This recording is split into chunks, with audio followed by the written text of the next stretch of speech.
और जब मैं ठीक हो गई, ठीक होने के बाद मैं कंप्लीटली ठीक तो नहीं हुई थी।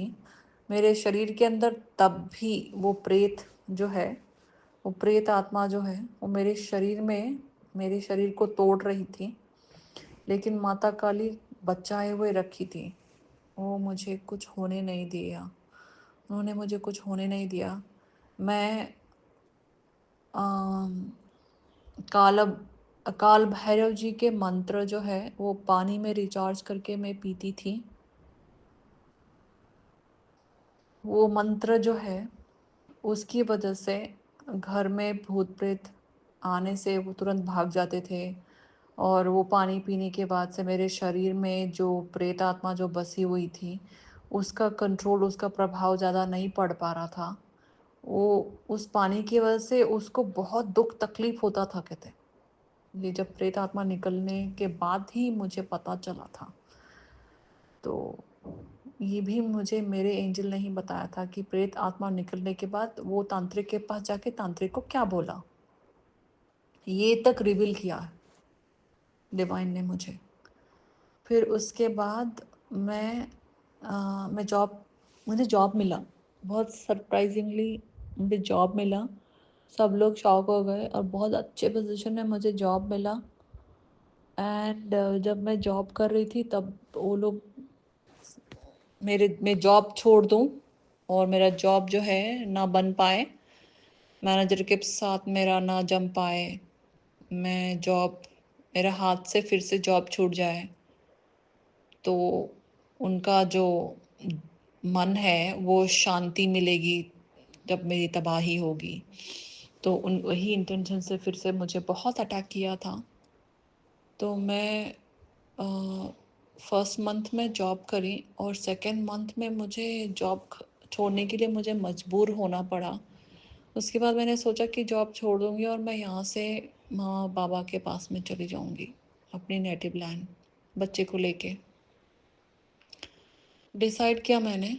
फिर मैंने वहाँ से चली गई। मैं जॉब छोड़ दिया बोल के मैंने किसी को भी नहीं बोला, क्योंकि वो लोग नहीं चाहते थे कि मैं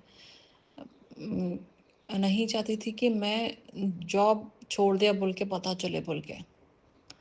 क्योंकि उन लोग का फिर से नाटक शुरू हो जाएगा कि ये जॉब नहीं कर रही है, जॉब ऐसा छूट गया है, और दूसरों को गॉसिप करने का एक मौका मिल जाता है। अपनी वीकनेस पे वार करवाना नहीं चाहती थी मैं। बहुत मुश्किल का टाइम पे किसी को जब पता चलता है कि कोई एक बहुत बड़ी मुसीबत में है, तो वो कुछ लोग मदद करते हैं और कुछ लोग चांस लेते हैं, अपना वेपन्स बनाते हैं दूसरों का वीकनेस को। तो वो दोबारा मैं किसी को वो चाबी नहीं देना चाहती थी। तो मैंने अपने दुख दर्द को छुपाए हुए रखा। अपने बच्चों को लेके फ़्लाइट बुक करके मैं चली गई। मेरी एक दोस्त थी जो मुझे बहुत मदद करती थी। मेरे बहुत सारे ऐसे फ्रेंड्स थे जो मुझे लाइक मदद करते थे वो टाइम में। उनको जब पता चला कि मेरे कोई फ्रेंड्स मुझे मदद कर रहे, तो उसके ऊपर भी स्पेल करते थे ये लोग कि कोई मुझे मदद ना करे। इस तरह का घटिया दिमाग है इनका। दिमाग कहाँ तक चलती है सोच नहीं सकते आप। मैं सोच नहीं सकती, कोई और भी नहीं सोच सकता। और मैं किसी को जब ये बात बताती हूँ, कोई सोच भी नहीं सकता कि कोई इंसान इस तरह से भी गिर सकता है। वो चाहते थे कि मैं मेरी फैमिली में डिसरिस्पेक्टली रहूं या फिर घर से निकाल दिया जाए। घर से मुझे किसी को सपोर्ट ना मिले, इमोशनली, मेंटली, फिजिकली, फाइनेंशियली। मेरी कोई फ्रेंड से, मेरे सभी फ्रेंड से दूर कर दिया गया मुझे। कोई फ्रेंड नहीं था, कोई ऐसा कोई इंसान नहीं था जिससे मैं बात करती थी। मैं सिर्फ बात करती थी या किसी के साथ मैं घुल के रहती थी तो वो था पेट्स, डॉग्स, स्ट्रीट डॉग्स। मेरे घर में एक कुत्ते थे, आई मीन एक डॉग ही रखा था मैंने पाला हुआ था।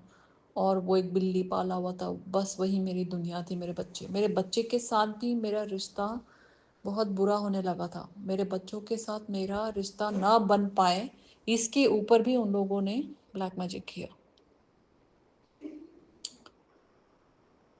ये अटैक सिर्फ एक ही जगह से भी नहीं था, मेरे फादर लोग का साइड से भी था। जो मेरी चाची थी उसको बिल्कुल पसंद नहीं था कि मैं ज़िंदगी में आगे बढ़ूँ, सेटल हो जाऊँ जॉब में, किसी भी फील्ड में मैं लाइक सेटल हो जाऊँ। मेरे हस्बैंड के साथ भी मेरा रिश्ता टूट जाए, वो यही काम कर रही थी।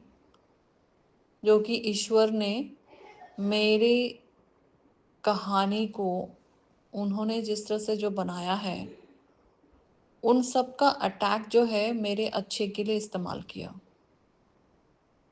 मेरी कहानी को पलट दिया।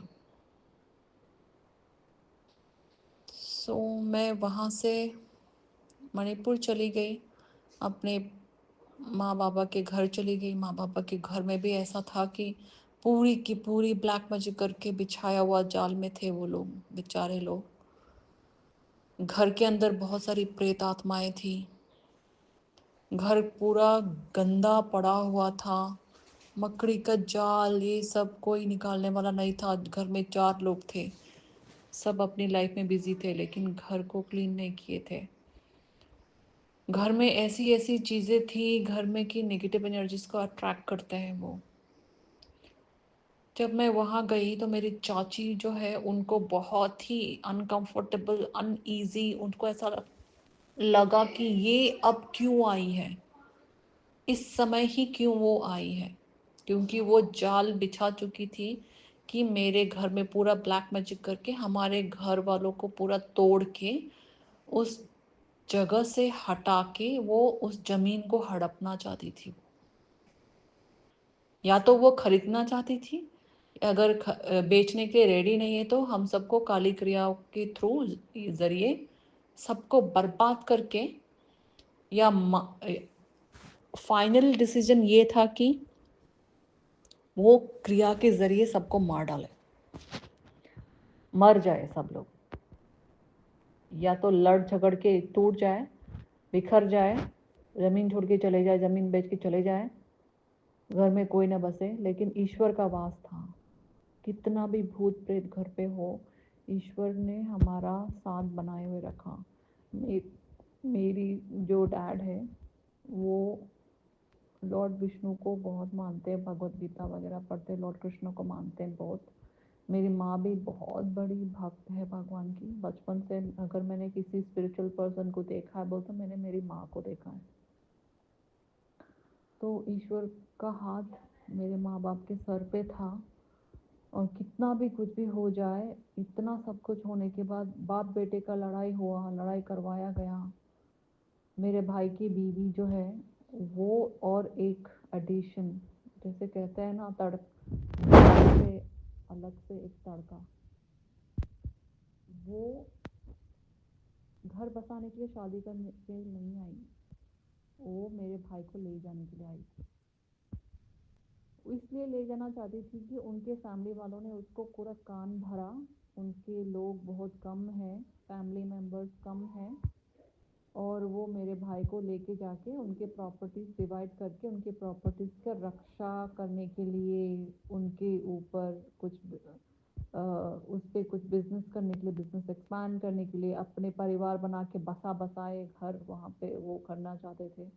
अपने माँ बाप को छोड़ के, अपने माँ बाप से प्यार न करे, घर वालों से दूर हो जाए, घर में ना रहना, मतलब घर में रहने का मन न करे, उनके घर पे हमेशा रहे।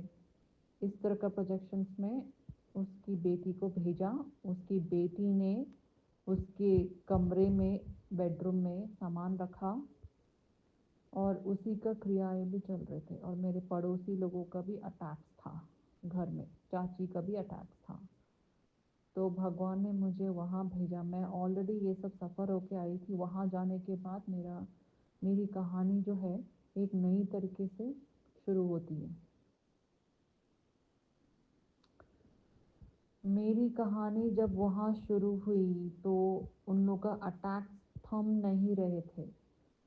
उनको पता चल चुका था कि ये तो इसकी सास ससुर लोग का ऐसा प्रॉब्लम होकर आई है, क्यों ना इसको और टॉर्चर किया जाए, क्यों ना इसको, इसका वीक वीक जब घायल जो शेर होता है ना, उसमें घायल शेर में और भी अटैक करने से शेर दम घुट देता है। वो उसके अंदर कोई ताकत नहीं रहती है शिकार करने की। तो इस तरह के टाइप में था। एक घायल शेरनी को और घायल करने के लिए कोशिश कर रहे थे। एक दिन में 8 बार 10 बार अटैक किया जाता था मेरे ऊपर। मैं किसका किसका अटैक सहती थी, मेरे चाची का, मेरे सास ससुर का, मेरे पड़ोसी लोगों का। भूत प्रेत भेजते थे मेरे रूम में। मैंने भी आके क्या क्या, मुझे थोड़ी बहुत ज्ञान तो आ चुकी थी कि घर में नेगेटिव एनर्जी हटाने के लिए क्या क्या सामान हटाना पड़ता है, घर को किसे नीट में रखना पड़ता है, पूजा पाठ टाइम पे करना पड़ता है। तो मैं वही काम कर रही थी। मेरे आने के बाद धीरे धीरे धीरे घर में शांति आई। घर में जैसे ही लड़ाई शुरू हो जाता है, मुझे पता चल जाता है कि किसी ने कुछ किया है इमीडिएटली। तो मुझे वॉइस से पता चल जाता है, मेरे डैडी का ऐसा ऐसा लैंग्वेज, ऐसा ऐसा वॉइस निकलता है, जिससे मुझे आराम से पता चल जाता है कि नेगेटिव एनर्जी की वजह से ऐसा हो रहा है। तो मैं तुरंत समझ जाती थी। तो बाप बेटी का प्यार पे भी बहुत लोगों का नज़र था। वो लड़ाई करवाना चाहते थे, मार पिटाई करवाना चाहते थे। घर में इतनी बड़ी नेगेटिविटी थी वहाँ पे। थैंक्स टू गॉड कि वहाँ पर एक ऐसी हीलर थी, डिवाइन हीलर थी, एक आंटी जिसका एज ऑलमोस्ट 70 ईयर्स था। बट वो 50 एज की लगती है। 70 ईयर्स की है लेकिन 50 एज की लगती है वो। उनके साथ मेरा हाथ मिला एंड मैं उनके साथ बहुत ज्ञान वगैरह बांटने लगी। एंड देन वो मुझे देखने लगी, हमारे घर के प्रॉब्लम्स को भी वो भी हेल्प करती थी मुझे हील करने के लिए। उन्हीं की वजह से मेरे अंदर जो कैंसर था, लंग कैंसर और thyroid, lung cancer and kidney में स्टोन जो है, वो यज्ञ करने के बाद, यज्ञ में, उस यज्ञ में डिवाइन जो है निकलते हैं, वो डिवाइन निकल के मेरे शरीर में जाके मेरे शरीर से एक एक बीमारी को खींच के निकाला गया था। मैं वहाँ से फिर एक टाइम आया कि मैं यहाँ पे और कितने दिन क्या करूँगी। वॉर शुरू हो गया था मई मंथ में 2023 में। मणिपुर में वॉर शुरू हो गया था। तो मुझे बच्चे को भेजना पड़ा हैदराबाद में। अपने भाई के पास भेज रही थी तो मेरा भाई लोग ने जानबूझ के मेरे बच्चों को, मेरे पति, मेरे हस्बैंड लोग के साइड में बच्चे को भेज दी। वो प्लानिंग के साथ किया गया है। वो नहीं चाहते थे कि कोई भी बच्चा वहाँ रहे और वो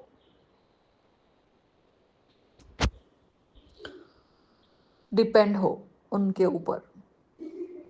तो मेरे बच्चों को छोड़े गए वहाँ पे। मेरे बच्चे जो है एक टाइम में वो अपने मामा लोग के नज़रों में, मामा लोग के लाइफ में राज करते थे। लेकिन एक ऐसा टाइम आया, मेरे बच्चे जो है उनका नाम तक लेने से इनकार करने लगे। गुस्सा आने लगे उन लोगों को उनका नाम लेते ही। मैं फिर वापस आई। वापस आने हैदराबाद वापस आने का टाइम आया। ईश्वर ने मुझे कहा कि हैदराबाद जाओ तुम। हैदराबाद जाने के बाद तुम्हारा काम बनेगा, शुरू होगा सब कुछ। तो मुझे नहीं पता था कि इतने बहुत सारे कार्मिक अकाउंट्स क्लियर करने बाकी है। मैं तो वहाँ 6 महीने बहुत सर दर्द होके मेरे गांव से, मेरे घर से आई। माँ बाप के साथ रही, अच्छे अच्छे टाइम बिताए, लेकिन वो वार और वो ऊपर से ब्लैक मैजिक अटैक्स, उससे मैं बहुत तंग आ चुकी थी। तो मैं वापस आई। वापस आने के बाद मैं अपना खुद का कुछ करने के लिए मैंने डिज़ाइनिंग कैंडल्स बनाना स्टार्ट किए। तो ये बात मैंने किसी को भी नहीं बताया था। पैसे भी मैंने खुद अपने खुद के गोल्ड बेच के शुरू किए। तो मुझे उस समय जो है मेरे हस्बैंड जो है वो एक प्लान कर रहे थे। वो उन्होंने मेरे आइडेंटिटी चुरा के, मतलब वो घर पे था, आधार कार्ड थे तब तक, आधार कार्ड और मेरा पैन कार्ड और मेरा सिग्नेचर यूज़ करके मेरे नाम पे लोन निकाले, मल्टीपल टाइम्स लोन निकाले, मेरे नाम से घर खरीदे और मेरे नाम से बहुत कुछ किए हैं। मेरे नाम पे इंश्योरेंस लिए हैं, डेथ इंश्योरेंस। जिंदा आदमी को मार दिया और पैसे निकाले, ये हरकतें किया उसने। तो मुझे पता चल गया, मुझे डिवाइन ने पूरे कहानी मुझे बताया। तो मैंने मेरे बच्चे को फ़ोन करके मैंने वार्न किया कि ये लोन कुछ लिया है तुम्हारे बाप ने, अगर मेरी तरफ कोई भी अगर बैंक से या कहीं से भी लीगल कुछ इश्यूज आते हैं तो मैं किसी को भी नहीं छोड़ूंगी। तो भगवान ने मुझे बता के ये वार्न करवाया। तब ये लोग डर गए। तो ये लोग ने बोला कि वो लोग नहीं लिए हैं, वो सब कुछ नहीं किए हैं ऐसा करके, नहीं तो वो मुझे जेल भिजवाने का प्लान कर चुके थे। तो जब ये पता चली तो वो लोग और भी ब्लैक मैजिक करने लगे ताकि मेरी आवाज़ ना निकले, मैं किसी को सच कहने का लायक ना बचूं। इस बार ऐसा कुछ नहीं होने वाला था। इस बार जो है भगवान ने मुझे पूरी तरह से प्रोटेक्शन दे के रखा था। तब वो लोग ने मेरे भाई को भी कुछ खिलाया था, मेरे जो सेकंड ब्रदर है, खिला के उनके शरीर के अंदर प्रेत आत्मा डाल के उसके माइंड को पूरा हैक करके वो इस्तेमाल कर रहे थे मेरे अगेंस्ट। तो ये बात मुझे पता चल चुकी थी, तो मैंने बताने की कोशिश की घर वालों को, किसी ने भी बात नहीं सुनी। तो मुझे समझ में बहुत सतर्क होके ज़िंदगी जीना मैंने शुरू कर दिया था। उन्होंने घर तोड़ने के लिए मेरा भाई को कुछ और अलग कहानी सुना के, मैनिपुलेट करके, मेरे भाई की जो बीबी है उसको भी मैनिपुलेट कर दिया। उनको ये बात कहा गया कि तुम उसको इरिटेट करना स्टार्ट करो ताकि वो घर छोड़ के निकल जाए। वो वैसे ही करने लगी, वो वैसे ही करने लगी। और एक दिन तो उन्होंने क्या किया, फिर से शमशान की राख लेके आके मेरे खाने में मिला के खिला दिया। उससे पहले जो था उससे पहले जो था वो प्रेत आत्मा जो है मेरे शरीर छोड़ के भाग चुके थे। मेरे शरीर में कोई प्रेत आत्मा कुछ नहीं था। तो वो फिर से उन्होंने एक प्रेत आत्मा को छोड़ा मेरे शरीर के अंदर। वो इस तरह से किया गया कि मेरे अंडरगारमेंट चुरा के लेके गए थे, चुरा के लेके जाके तांत्रिक के ज़रिए उसको शमशान में कुछ क्रियाकर्म करके दफनाया जाता है। जैसे जैसे वो कपड़ा गलेगा वैसे वैसे मेरा शरीर के अंदर बीमारियां जो है उसकी वजह से मैं धीरे धीरे मरती जाऊंगी, स्लो पॉइजन टाइप। सारे ऑर्गन्स फेल हो जाएंगे, सारे बीमारियों से मैं भर जाऊंगी, घिर जाऊंगी और धीरे धीरे मैं मृत्यु की तरफ आगे बढ़ूंगी। ये उनका प्लान था। तो ईश्वर ने मुझे हमेशा बचा के रखा। फर्स्ट मेरे लीवर पे अटैक हुआ। लीवर ठीक करने के लिए, फैटी लीवर आ गया। फैटी लीवर को ठीक करने के लिए मैंने योगा, एक्सरसाइज और डाइट पे बहुत फोकस किया। मेरे शरीर को ठीक हमेशा मैंने फिट में रखने के लिए कोशिश किया। मैं रुकती नहीं थी, थमती नहीं थी कभी भी।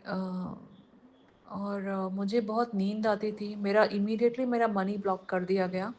जब मैं पैसे थोड़ा कमाना स्टार्ट कर दी थी, मनी पूरा ब्लॉक कर दिया। ब्लॉक करने के बाद उस घर में मेरे भाई का शादी के बाद वो लोग घर छोड़ के जाने का प्लानिंग किए। मेरे भाई लोगों ने मेरे फादर को बोल दिए कि हम लोग ये घर छोड़ के जा रहे हैं, दीदी अपना कुछ अपना खुद का इंतज़ाम करने के लिए बोल दीजिए। सो मैं अकेली थी। सो मैं उस समय जॉब नहीं था मेरे पास, जॉब छूट चुका था जब मैं मणिपुर गई थी। वॉर की वजह से इंटरनेट चला गया था और बहुत मुश्किल से मैं अपना गुजारा कर रही थी। मैं किसी के ऊपर डिपेंड नहीं थी। अपना खुद का खाना देना सॉरी अपना खुद का खाना इंतज़ाम करके मैं खाती थी। खाने पीने के लिए ईश्वर ने मुझे कभी कुछ कमी होने ही नहीं दिया था। पैसे नहीं कमाने से भी मुझे कहीं ना कहीं से आ जाते थे, मिल जाते थे। दान पुण्य करने के लिए भी मुझे हमेशा ईश्वर ने अपॉर्चुनिटी दिए। गरीबों को दान करती थी, खाना खिलाती थी, खाना बना के लेके जाती मैं खिलाती थी। पैसों अगर पैसे हैं तो पैसे बांटती थी, 10 20 50 100 मेरे से जो बन पड़ता है मैं वो गरीबों को मैं दान करती थी। जिसकी वजह से भी मेरे पास हमेशा पैसों की कमियां कभी भी होने नहीं दिया। माँ लक्ष्मी की कृपा थी। लॉर्ड विष्णु और माँ लक्ष्मी की कृपा की वजह से मुझे कभी भी किसी भी चीज़ का कोई खाने पीने में कभी कमी नहीं आई, जॉब नहीं होने से भी।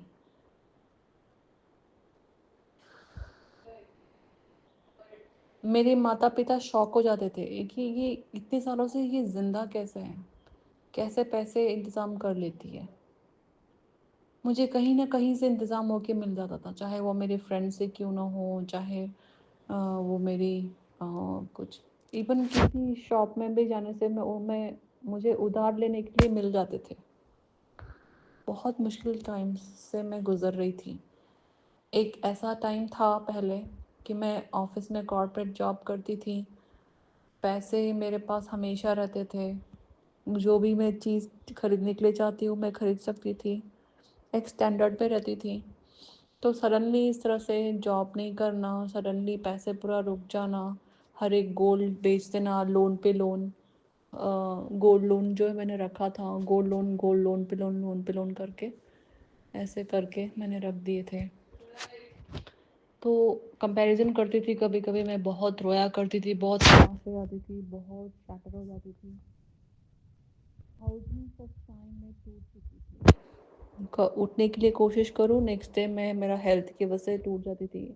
नेक्स्ट डे फिर योगा करती हूँ, नेक्स्ट डे फिर मेरा हेल्थ ख़राब हो जाता था। नेक्स्ट डे फिर मैं जिम जाने के लिए कोशिश करती हूँ तो मैं नेक्स्ट डे अगेन ऐसे पैर पे दुखना, पैर नहीं उठ पाना, मेरा बॉडी पूरा सोते हुए रहना जाना, तबीयत खराब हो जाना, बहुत बार ऐसा हुआ। तो मेरा विश्वास जो है बहुत बार डगमगाते थे। इवन भगवान के ऊपर विश्वास करने से भी कंटिन्यूसली जो चीज़ हो रही थी मुझे उससे मैं बहुत टूट रही थी। अंदर ही अंदर मेरी आत्मा झकझोर चुकी थी। तो वो लोग मेरे भाई लोग जो हैं मेरे हस्बैंड लोग के साथ मिल चुके थे। इससे बड़ा और दुख और दर्द क्या हो सकती है कि ससुराल वालों के साथ अपने ही खुद के भाई और अपने ही खुद के भाई के बीवी मिल के मेरे ऊपर जादू टोना चाहते। मैं भालू के डर से भाग के आई तो आगे जाके शेर मिला। इस तरह का लाइफ मुझे मिल रही थी। तो मैं समझ नहीं आ रहा था कि मैं क्या करूं। मुझे बहुत दुख लग रहा था। मैंने वार्न भी किया उन लोगों को डायरेक्टली। तो मुझे मेरे बात को कवर करने के लिए, सच को कवर करने के लिए वो मुझे कहते थे कि आप पागल हो गए और इस तरह से मत किया करो, अटैक मत किया करो, घर में कोई शांति से नहीं रह पा रहा आपकी वजह से। मेरे ऊपर उल्टा ब्लेम कर दिए थे। तो मैंने कहा जिस दिन सच बाहर आएगी ना तुम बहुत पछताओगे। और मेरे भाई के साथ तो एक बार बहुत भयंकर तरीके से मतलब लड़ाई हुआ। उसको मुंह कंट्रोल नहीं हुआ। उसकी खुद की होने वाली बीवी जो है उसके सामने मुझे उन्होंने चिल्ला के बोला था कि इस तरह से मुझे बदनाम करने से पहले मेरा तुम्हारे 2 कौड़ी के हस्बैंड के साथ मिलके मैं ऐसा क्यों करूँगा, झापड़ मारूँ क्या, इस तरह के बात भी उन्होंने बोला था। तो मुझे बहुत गुस्सा आया था, तो मैंने जवाब में मैंने बोला था, एक बार जवाब देने का सिर्फ वही इंटेंशन से बोला कि मार दूँ क्या करके मैंने बोला। मुझे बहुत गुस्सा आया था, तो मैंने बोल दिया था ऐसे ही। तो ये लोग जो है सब मिलके मेरे ऊपर चिल्लाने लगे, ऐसा क्यों करेंगे हम लोग ऐसा काम नहीं करते, आपके हस्बैंड के साथ हम मैं कभी नहीं मिला, ऐसा करके बोला। तो माता काली सब देख रही थी, माता काली के ऊपर गाली किया उन लोगों ने। मैं माता काली को बहुत प्रेम करती और भक्ति, मतलब मैं भक्त हूँ करके पता है उन लोगों को। तो मैंने बोला कि तुमने जो कुछ अभी झूठ बोला है ना, वो माता काली सब देख रही है। माता काली के मैसेजेस भी मैंने तुझे वार्न करने के लिए भेजे, तुमने सुना नहीं कभी। तो माता काली को लेकर के बहुत बहुत गालियाँ दी है भाई। वो सब वो नहीं कर रहा था, उसके अंदर जो प्रेत आत्मा जो वो करवा रहे थे। तो उस रात को मैं नहीं सो पाई। उस दिन मुझे उसने सबके सामने घर से निकल जाने के लिए कहा। तो उससे बड़ा हार क्या हो सकता है, अपनों से ही हार बैठी मैं। अपने जो है साथ दिया करते हैं जब दुख आता है जिंदगी में। मेरा तो अपने ही मुझे खा रहे थे, तोड़ रहे थे मुझे। तो खाने में मिला दिया था, वो लोग मिला के शादी करने के लिए चले गए थे। तब मुझे पता चला कि फिर से वही ग्रेवयार्ड स्पेल्स खाने में मिला के गए हैं। मैं बाहर जाती थी अपने काम की वजह से, काम को लेके कुछ। तो वापस आने के टाइम में मैंने वो खा लिया था, मुझे नहीं पता। मैंने रबड़ी जो है फ्रिज पे रखी थी, रबड़ी के अंदर ग्रेवयार्ड स्पेल्स डाले हुए थे, मुझे नहीं पता था। मैं माँ का प्रसाद सोच के मैंने खा लिया। माँ काली के लिए लेके गई थी, मैं पूजा नहीं कर पाई, कर आई थी। तो मैंने घर में लाइक मसानी को निकालने के लिए एक आइडिया मुझे माता ने ही दिया था कि मसानी माँ जो है वो भी एक माँ दुर्गा का ही एक रूप है जो ग्रेवयार्ड में रहती है। उनको रबड़ी बहुत पसंद है। उनको रबड़ी का भोग लगा के दुर्गा चालीसा का पाठ करने के लिए या ऐसा कुछ कहा था मुझे, जो स्पिरिट्स को निकालने के लिए, मसानी निकालने के लिए एक मंत्र है, वो लगाने के लिए बोला था। तो मैंने वही किया था, तो निकाल दिए थे, माँ ने निकाल दिया था। लेकिन फिर से वो उस औरत ने इस तरह से काम किया, मेरे भाई का जो बीवी है, उसकी वजह से फिर से प्रेत आत्मा शरीर के अंदर चली गई और वो तोड़ने लगी। और सिंस मेरा कार भी कुछ अकाउंट पेंडिंग था, तो वो ये था कि मैंने एक जन्म में मेरे ही एक जो पितृ जो देव होते हैं, वो हमारी कुछ खजाना था, कुछ खजाने को लेके इशू था। हमारे पितरों के साथ मिलके मैं वहाँ पे उस खजाने को तोड़ के धन दौलत जो है वहाँ छुपा के गड़ा के रखा था, तो उसको लेने के लिए गए थे कहते। तो जब हम उस ताले को तोड़ रहे थे, तब पितर जो है वो सांप के रूप में बाहर आए। उन्होंने प्रोटेक्ट करने की कोशिश किया, तो मैंने सांप को ही मार डाला। तो उस चीज़ की वजह से, और हम ज़िंदगी में यहाँ इस जन्म में भी बहुत लोग भी करते हैं ये काम, जो चूहों को मारने के लिए जहर का जाल बना के रखते हैं। कुछ वैसे ही काम मैंने मणिपुर में किया था बचपन में। चूहों को मारने के लिए मैंने चूहे खाने का कुछ रख दिया था। ये बहुत बड़ा पाप होता है, ये किसी को भी नहीं करना चाहिए। तो मैंने जो जहर जो मैंने बिछा के रखा था ना, तो वही जो है कर्मा बन के आके मेरी ही खुद की भाई के जो वाइफ है, उन्होंने ग्रेवयार्ड का स्पेल जो है मेरे खाने में मिला के रखा। तो वो कर्मा जो है मैंने क्लियर किया। और मेरे जो पितरों का जो दोष है, पितृ दोष जो लगा है, और जो, हाँ, ये जो पितृ दोष जो लगा है ना, तो इसी की वजह से था। तो जिसकी वजह से हर घर में भी सुख शांति नहीं रहती। पितृ जब मुक्त जब नहीं होते तब तक हमें सताते रहते हैं, हमारे घर में हमारे कामकाज को रोक देना, हमारे लक को बांध के रख देना, मणि को बांध के रख देना, हमारे कोई भी ब्लेसिंग्स जो है आने से रुक जाना, ऐसा होता है। तो ये सारे रीज़न से भी होते हैं। तो वो सब चल रहा था, वो मेरा कार्मिक क्लियरेंस हो रहा था। तो